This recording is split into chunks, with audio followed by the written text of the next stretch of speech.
Hello, my name's Esther McVeigh and I set up the charity If Chloe Can. The charity is about giving you career guidance and advice. And we also run the CAR programme, and that's about giving advice on confidence, assertiveness and resilience, so that when you choose what career it is you want to do, you've got the confidence, assertiveness and resilience to go forward and do it. Now, you might not know what it is you want to do yet, but during this video you'll meet some amazing women who will tell you about their journey and how they achieved their goals in life, the highs and the lows, the ups and the downs, and the things they learned along the way. First, we meet Debbie Moore. She's the lady who set up the Pineapple Dance Studio and also the clothes range. Now, when she was at school, did she know what she wanted to do? Did she know she'd set up this amazing business? No, she didn't, but she knew she liked dancing. She knew she was interested in health and well-being. She wanted to set up a business, and she was always good with money. Here she is.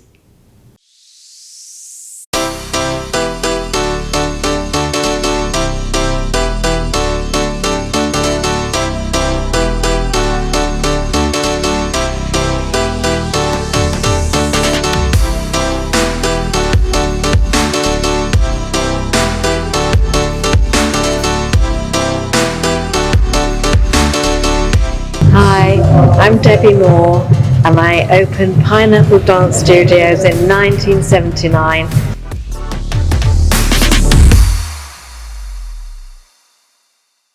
I went to school in Manchester and then I got whooping cough when I was 14 and I missed such a lot of school and I was at Stretford Grammar School, that when I went back to school after 3 months, I had to catch up and then get ready for exams, and everything was so difficult that I asked if I could leave and go to commercial college when I was 15. So that's what I did, and I learned shorthand and typing. I was going to be a secretary, but just locally in our local Lewis's there was a competition by Honey magazine to find the honey model, and all my friends put my name down. I won. The prize was a modelling course. 5 minutes later I was modelling in New York, and I'm still 15 by the way, and then so I was model for 18 years, and at one point I married a photographer and he ran off with someone else, and I put a lot of weight on. I got an underactive thyroid, and so my wonderful homeopathic Indian doctor told me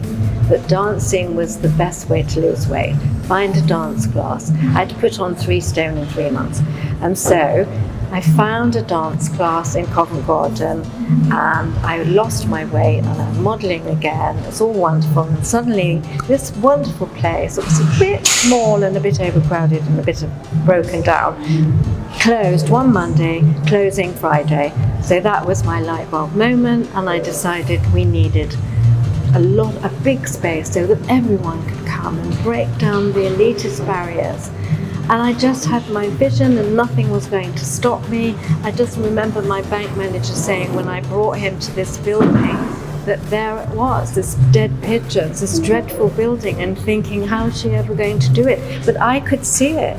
I could visualize. I said, this will be Studio One, and he was like, really? And so everyone doubted, but somehow I just had the determination. This is what I had. I had my Manchester work ethic, the determination, and I knew I could make it happen and nothing was going to stop me. Later on, people said, how did you have the confidence? I didn't have any confidence at all. I just had determination, I had energy, I wanted to make it happen. And that's my message really to everybody when they say, oh, I wouldn't have the confidence to do something like that. No, nor did I. Nobody does, you don't. What you have to do is have the courage to work hard, make things happen, and you get lots of knocks along the way, and not be distracted by all these other things that people are saying to you, on social media, on this other images, negative people around you. You have to stay focused and not be distracted, and be determined and have courage. As you go along, the experience gives you the confidence. It's really important to keep going, you've got to have energy and stamina. And the point is, you have to be fit. And for me, I do dance classes and Pilates. You've got to be strong in your mind and your body. So exercise is not just for your muscles and your body, but it's also for your mind, and it helps you to concentrate. So that's how I managed to do it, is by staying, keeping the stamina level up, finding your exercise. For me, it's dancing. It's the finest form of exercise, every muscle in your body, but the coordination helps you to get a strong mind. You have to be strong in mind and body in order to have the resilience you need to keep going, and that's the way I did it. Know what you want, decide that's what you're going to do, and try to stay positive. Against the obstacles, just know things go wrong, it doesn't matter. When you overcome them, you will feel this sense of achievement, like you're getting somewhere. Don't get knocked down, just see things as another challenge, and keep your visualization, decide this is where you're going, and just be determined. And hard work hard. It doesn't matter if you've got to work 12 hours. Hard work never killed anyone. On the contrary, it keeps you young. And another thing I always say to people is make the most of each day. It's not a dress rehearsal. You only get today once, so make the most of it. I tell people to expect challenges, and some people call them problems, but it's not really. I mean, you get a few at once. They're like buses, you get 3 and then you don't get one for a while, and so you just have to expect them, because I'm always saying to people, nothing good comes easy. I just think if it comes too easily, it can't be going to last, or it can't be right. You have to feel challenged so that you can just overcome and have that feeling of sense of achievement at the end of each day. And I do think some people just feel they can't cope with a challenge. It's too much to overcome. But that's the point, to be stimulated by the challenges and then feel good about yourself when you've managed to deal with it, and just look at it like it's a very small one, really. Now, Debbie Moore is an amazing woman, and I've got some secrets I could tell you about her, but I'm going to save it for another time. If you'd like to find out more about Debbie or any of the other amazing women you're about to see, then please get some of our charity magazines. There's lots of advice and ideas about different careers in them. The next person you're about to meet is a wonderful lady called Anne Alexander. She's a House of Commons journalist and also political producer for Good Morning Britain. Do you fancy working in TV? Listen to what she's got to say.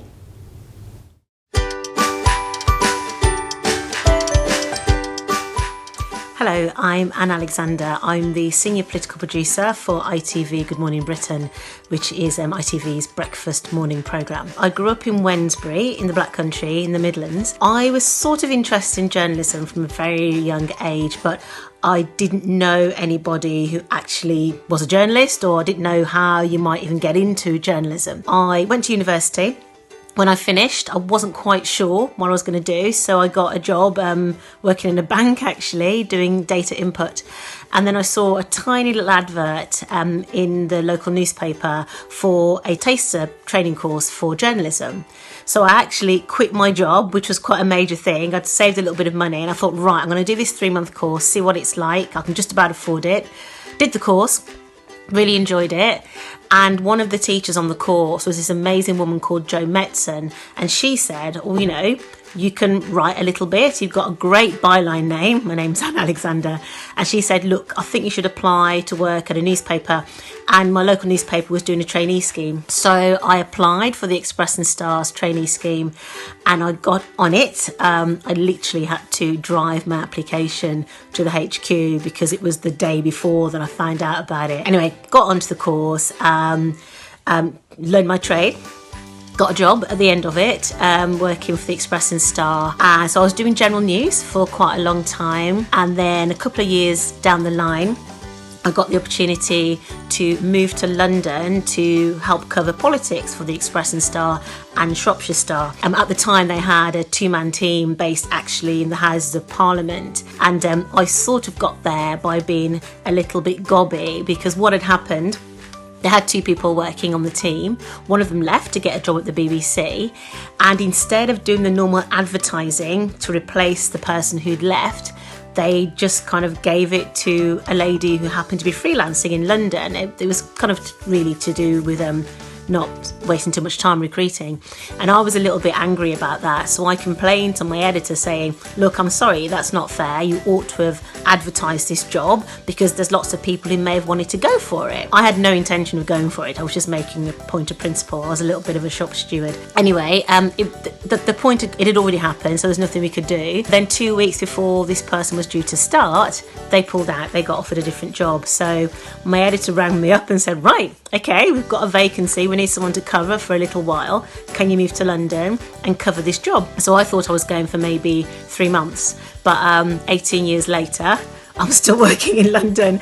So I moved to work at Parliament, and it was a real culture shock, because I hadn't actually realised that journalists were actually based inside Parliament. In my office at Parliament, I look out the window and I can literally see Big Ben. So I had no understanding of how the whole system works. So it was a real culture shock. And there's things that you learn as you go along, about all the rules, the strange rules you have around Parliament, but it's an amazing privilege. So I went to work in London, working as one of the Westminster correspondents for my regional newspaper. Then I moved to the Yorkshire Evening Post, still based at Parliament, doing their political coverage. And then I had the most amazing opportunity to move to the BBC. So they were looking for a reporter for their programme called, at the time, The Daily Politics. It's now called Politics Live.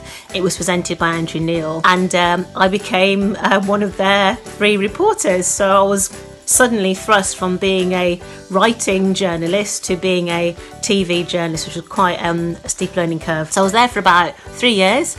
Then I left the BBC and went to work for, GMTV as it was. It's now called Good Morning Britain. I was a reporter and producer there, which meant I was on air and also doing some stuff behind the scenes for the first 6 months or so. And then my job changed to become a producer. And basically it's a job that I do now. So I'm sort of in charge of the guests we have on the show, making sure we're across all the political developments, going to briefings with the Prime Minister's official spokesman, talking to MPs, talking to ministers, talking to advisors. So basically what we have on the show reflects what our viewers, I think, need to know about politics. And obviously it's been a mentally crazy busy time, what with Brexit, referendum, three general elections in 2015. I mean, it's unbelievable, but it's a really amazing time to be there. Busy, but really rewarding and really incredible. Bye. Isn't Anne Alexander amazing? Did you see the way she just seized the moment? She had an idea, worked hard, but then fate shone upon her and she just had to go and took the opportunity that came her way. Next, we're going to meet somebody completely different again, and that's Dr. Linda Papadopolous, and she's a behavioural psychologist, and she's going to say how she explored life, how she studied, and how she just came across something that deep down she knew she wanted to do. And in this age of COVID, where maybe you have got a little bit more time on your hands, you've got time to explore what it is you'd really like to do. Google it, research it, read a magazine on it, but use this time constructively for you.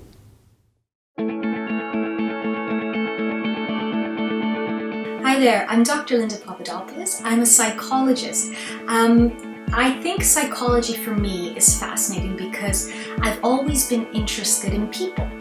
When I was much younger, I thought I wanted to be a writer because I was so interested in people. But actually, I kind of stumbled into psychology when I went to university. I went to a liberal arts college in Canada, and I had to take psych as one of my courses. And I just fell in love with this whole discipline, you know, the area of behavioral science, which actually tries to look into why we do what we do. It looks at not only our behaviors, but our attitudes, our decision making, and tries to make sense very much of the world, how we feel, how we behave. And for me, that was kind of integral. For someone that was sort of interested in human beings, that was kind of, it blew me away, because it was kind of taking something which in some ways is intangible, right? You know, who we are, how we behave, and applying sort of scientific method to it, trying to figure out and kind of predict why people do what they do. So that's kind of how I kind of stumbled into this area. And I have to say, I'm one of those lucky people that was able to find their passion at quite a young age. So I've been hugely lucky in my career, and one of the things I love about being a psychologist is that no day is the same. So there's some days where I focus on my research, I write books, or some days I write articles, or some days that I do that. I do TV shows, so there's some days where I'm filming. I've got a small clinical practice. I advise corporations. I even sort of, you know, sit on boards and advise on kind of policy sometimes. So, you know, all of these things mean that I get to think about the world, society, human beings, and try and kind of see how we can make this world a better place in all these different ways. And I think that, to me, is the beauty of sort of studying this discipline. So for anybody out there who's interested in psychology, I would say absolutely do it. It's a wonderful career.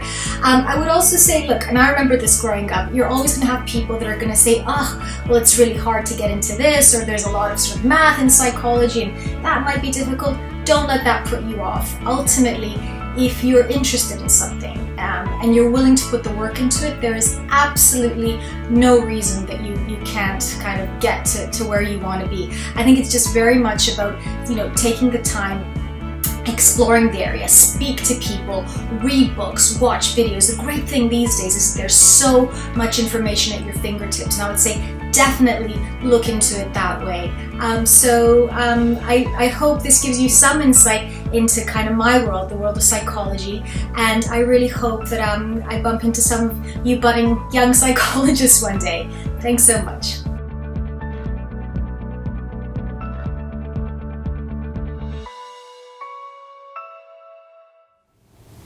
Next, we're going to meet Aline, who set up her own business, The Pink Kitchen. She loved baking and cakes, and wow, has she set up a good business for herself. In fact, she made my wedding cake, so I know just how amazing her cakes are.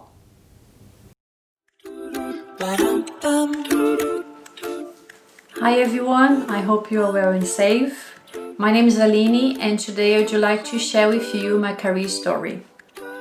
I was born in Brazil, in São Paulo, where my parents live. I have an older brother, and I've been living in the UK for 16 years. My passion for cakes and sweets came from my childhood, when I used to help my mum to bake. In 2004, I moved to the UK, where I get my first job as a chef in a restaurant in central London. You can see the picture. After 5 years working in industry, I finally got my chef degrees at Colchester Institute as a pastry chef level 3 and professional chef level 2. From then on, I've been working as a pastry chef in hotels and restaurants across London. I did a few extra courses to get more skills in my area. So I went to Calibu Chocolate School to learn more about chocolates and cakes. I went to Barcelona to learn more about fine dining, desserts. And then in 2016, I set up my own cake business. It was very hard in the beginning because I didn't have clue how to run a business. However, I've been very persistent and followed my dreams. And when I look back, I don't regret because I learned a lot by myself, and for me it was the best way to learn. So my advice for everyone is be patient, be professional, invest in courses, and follow your dreams.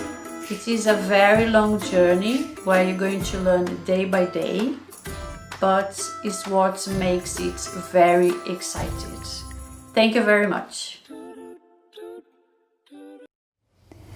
Next, we're going to meet Lucinda Ellery, and out of an incredibly sad story comes an amazing business. When she was young, she lost all of her hair, and she used to have to wear wigs, and she knew she didn't want to wear wigs any longer. She wanted to have her hair back. So she set up her own company about hair extensions. And you know what? She helps lots of people, not just with medical conditions and they no longer have any hair, but also for celebrities who just want to change their look at a whim.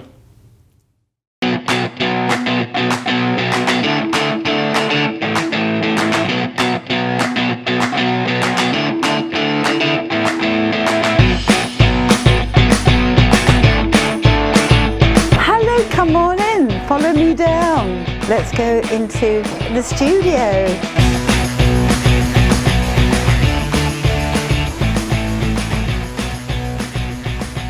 This is our studio where we work with women who have hair issues and challenges, from scars, wounds, burns, surgery, cancers.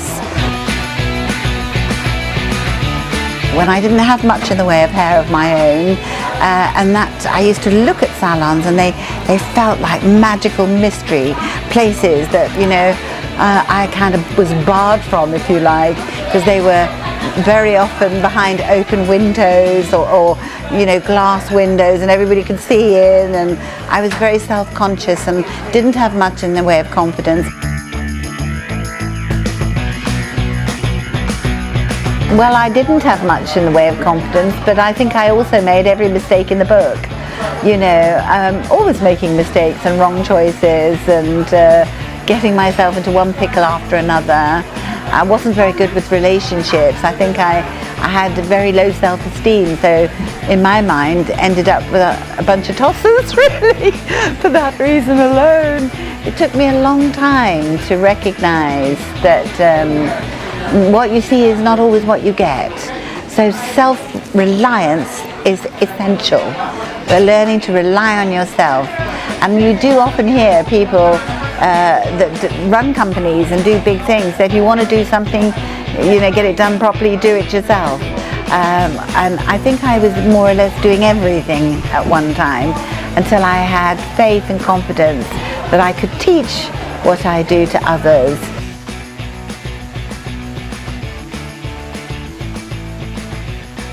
That had to be learnt, and it took some time. My confidence was on zero growing up. I didn't have very much. Obviously I lost hair when I was quite young, so and I got into wigs when I was quite young, so I was very lucky that at the time that they were even available. Working with people and them being delighted with what I did certainly gave me confidence, and having my hair kind of back gave me confidence too, and I think I slowly but surely built my confidence over a period of time. I certainly didn't have it as a young person.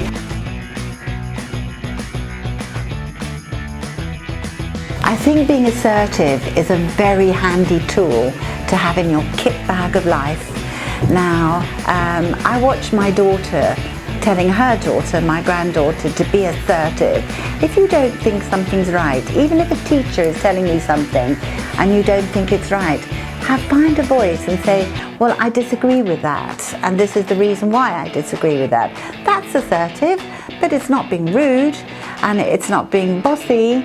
It's just being assertive. You have a mind, use it, and don't be afraid. Be prepared to be wrong from time to time. There's nothing wrong with that either. You know, I started businesses that I thought, wow, but you know, it balanced itself out financially, but it wasn't going to be a best use of space. So I gave it a year, 18 months, and then I stopped doing it, moved on to the next thing. I think the more you try, the more you fail, the stronger you get.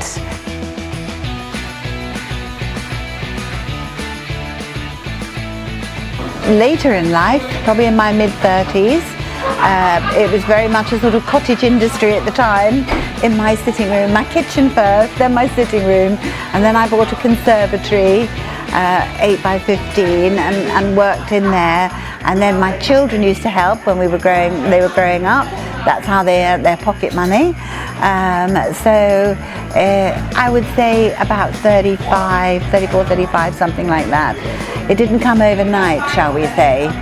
So I think it's recognizing that having a dream and making that dream come true is like a journey of 1,000 miles, and it starts one step at a time.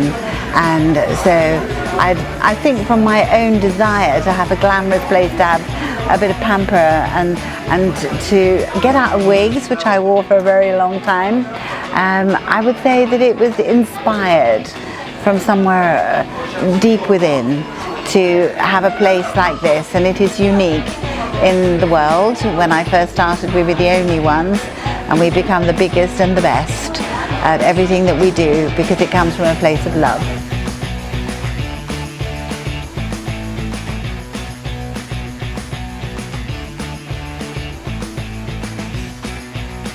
Myself, with a young girl, I would totally recommend The Secret. It's a documentary type thing, and it's by a girl called Rhonda Burns, and it's all about how to think and how to focus and think big.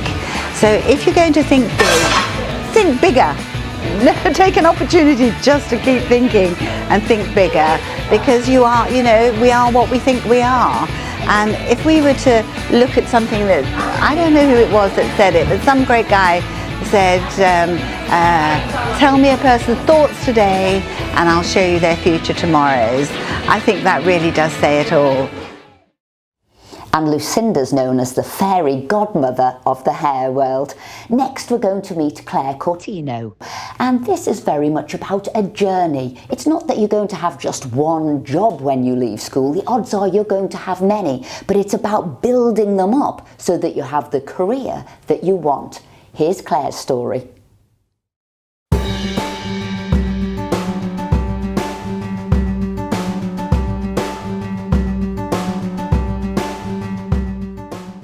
Hi, I'm Claire Coutinho, I'm the MP for East Surrey, and I'm here to tell you a bit about my story. So my story really begins with my parents, who grew up in India but came to this country in the 70s to be doctors, and they moved to South London where they raised me and my sister, and my sister actually ended up going into medicine as well, so a real NHS family. But I wasn't really into medicine growing up, and actually I wasn't really into politics at all. So what I really loved was maths, so I was a complete maths nut. I was actually co-captain of my maths team, which, as you can imagine, made me very cool. And I went on to study maths at university, and I absolutely loved it. Because I got all this phenomenal maths training, I decided I would see what was happening in the world of international banking, and I went to work for Merrill Lynch, which is a big American investment bank. And when you go on their graduate scheme, they put you on a really intensive training program, and I ended up on the trading floor, where I think there was 8 women out of 200 people, so it was quite a male-dominated environment. And my speciality area was emerging market equities.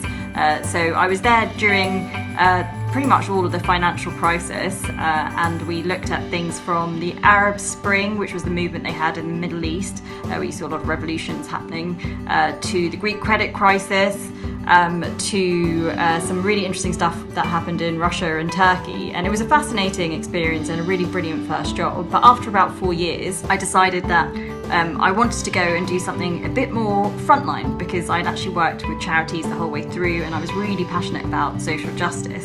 So I quit that job, and I decided to take a bit of a punt with my career.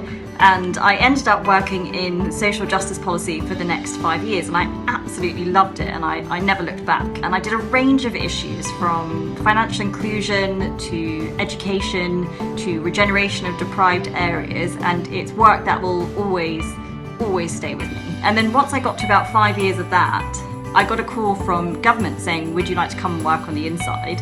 And my first job as a special advisor was actually helping with Brexit legislation. And I then moved to the Treasury to work with the then Chief Secretary to the Treasury, who is now a little bit more famous, who was then Rishi Sunak. And then I helped him with the Spending Review 2019, and after we'd done that, I decided that I wanted to do something a bit more frontline again, and that's how I decided to become an MP. And I got elected in December 2019, and it's honestly the best job that I've ever done. In the midst of that already admittedly sort of slightly unusual career path, I did a lot of strange things. I was a receptionist, I was a chef at one point, and I can honestly say this is my absolute favourite job of all of them, and that is my story.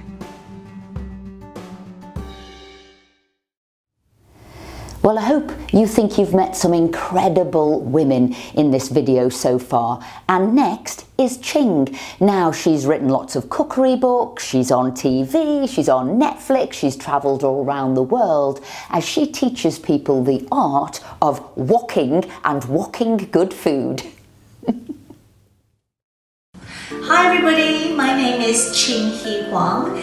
All my friends call me Ching. I'm a TV chef and a food writer, and I just wanted to share a little bit with you about how I became a TV chef. Actually, it was completely by chance, but I was working in a food business that I started from nothing. So it was a catering business. And the reason why I started this business was because I just left university and I didn't really know what to do, but I loved food. And I also wanted to help my parents out of a very sticky situation. They were in a financial mess, as it were, and the only thing that I knew at the time was food. I'd grown up with my mother's recipes, my grandmother's recipes. I was born in Taipei, Taiwan, and I emigrated to South Africa, and then I emigrated to London when I was 11. So my father would go away, my mother would go away to work a lot, and my father, who's a very bad cook, I would actually cook for him at home. So I grew up with food. My grandparents are farmers in Taiwan, and I didn't really realise that I would, have a career in food eventually. I would love you to think about a potential career in food. It is hard work, I'm not going to lie. It's a lot of long hours. When I started my catering company, there were so many hurdles, obstacles. It was really about setting up a business, and there were many things you'd have to think about on that journey. But in a nutshell, I would have to say that as long as you have the determination and the drive, and in fact that applies to anything, even if you didn't want to go into the food industry, whatever it is that you want to do, the main thing I would say to you is don't give up. As soon as you set your goal, go along with it. Nobody knows everything. You will learn and you will make mistakes along your journey, but the main thing is just to never ever give up on your dreams. So for me, it was very much about sharing my culture. Because I left Taiwan, my homeland, when I was very young, and now found home in the UK, and this is very much home for me now, is that along this journey, I wanted to find the whole of me, which was to experience my heritage. And so through learning about my Chinese, Taiwanese heritage, my family traditions, and being able to share the food through food with everybody, I found my voice. So I would give you advice. My advice to you is try and find something that is true to you, gives you meaning, and that you'd love to share. And remember that on your path and on your destiny, on your dream to your final goal, try and culture really good habits, because good habits become part of your character and who you are, and who you are becomes your destiny. So very much, look to a mentor, look to somebody, a teacher, or somebody you really admire, and study how they found success and their journey and their experience, and try and look to them and let them be your sort of guiding light in where you want to be. So thank you so much for listening to me, and I wish you every success in whatever you decide to be, and I hope to sometimes see you again, maybe in person or on the telly. Next, we're going to meet Jo Salter. She is the UK's first ever female fighter pilot. What an incredible journey she's been on, and she's going to tell you bits of it now. But if you'd like to learn some more about her life, please search her on Google and also get one of our career magazines, because she's written a full story in there.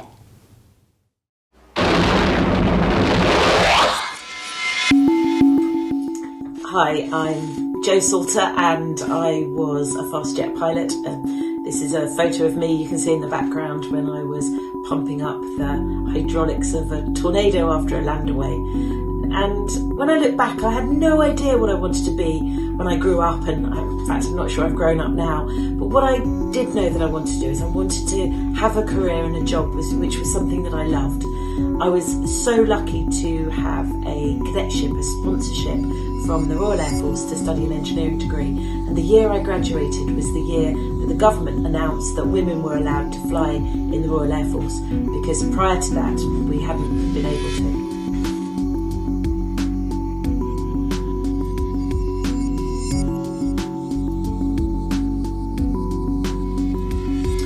The experience of being in the Royal Air Force has set me up for my career today by really providing me with, I suppose, the skills and confidence just to give things a go.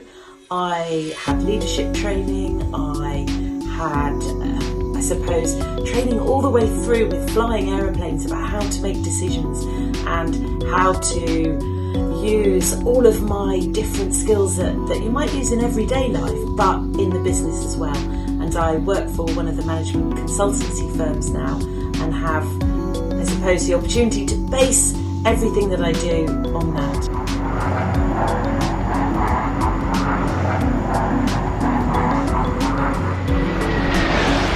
When I look back over my career and people wonder about what challenges that I've had, I think to myself that sometimes things that were opportunities I may have seen as challenges, and things that were challenges I may have seen as opportunities. And so sometimes it's the mindset that you have and the approach that you take that makes a difference in your, I suppose, mindset in that problem, that challenge, that opportunity.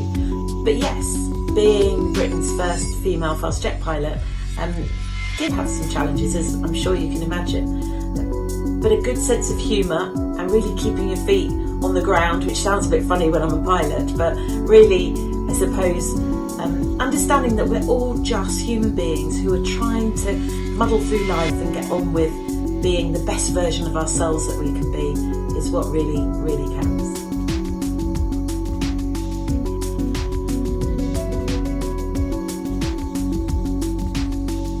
I'm often asked whether I had any role models, and of course people expect me to mention pilots or, well, when I think about Amy Johnson or Amelia Earhart, of course I think that's amazing, and I have to admit that I loved Madonna back in the day.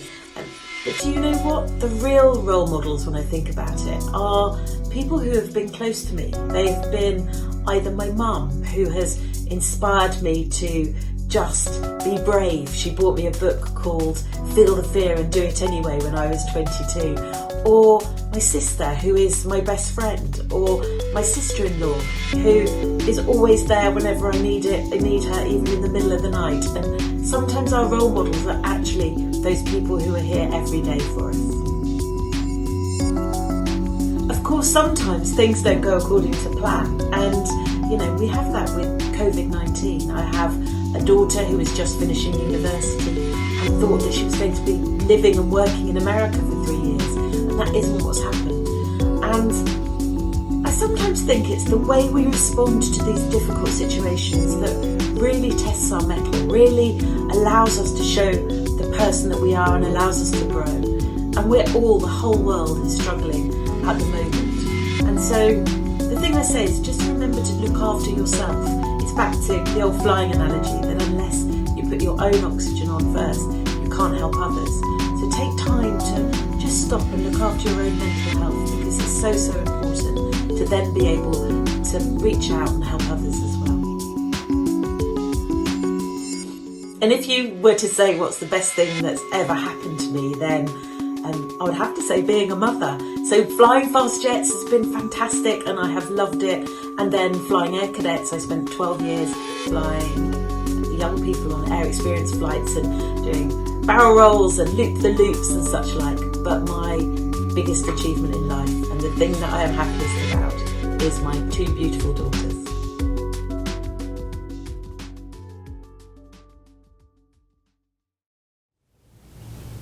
Hopefully you've seen there isn't a simple way to find the career of your dreams. Some people will find a hobby they love doing and from that will come their job. For some people, they've found a path in life out of adversity. Other people, there's a stroke of luck and then lots and lots of hard work. But it is about you finding out what you enjoy doing and what you'd love to spend the rest of life doing. That's really, really important.